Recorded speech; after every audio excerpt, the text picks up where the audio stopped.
আমরা কোনো বিশেষ দলের বিজয় চাচ্ছি না, আর দলেরও বিজয় চাচ্ছি না। আমরা বাংলাদেশের 18 কোটি মানুষের আকাঙ্ক্ষার বিজয় চাই, আর সেই আকাঙ্ক্ষার বিজয় হবে কোরআনী আইনের মাধ্যমে ইনশাআল্লাহ।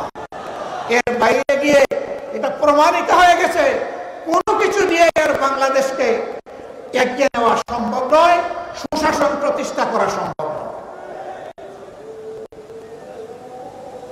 আমরা আপনাদেরকে আহ্বান জানাবো, বিজয়ের এই হুইসেলটা, বিজয়ের এই বাঁশিটা আপনারা বাজাবেন। সেই বাঁশি সারা বাংলাদেশ ইনশাআল্লাহ কোরআনের আলোকে আবাদ হবে।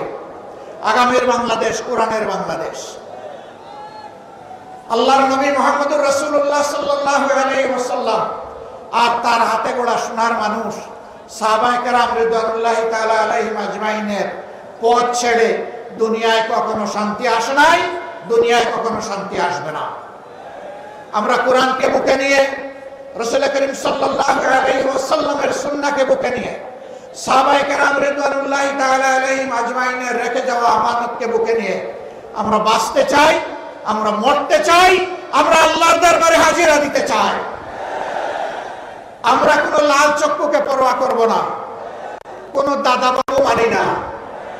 সকলের সাথে আমাদের সম্পর্ক হবে সমতা এবং পারস্পরিক সম্মানের ভিত্তিতে ইনশাআল্লাহ। আগামী সেই বাংলাদেশ মানবিক বাংলাদেশ, কোরআনের বাংলাদেশ।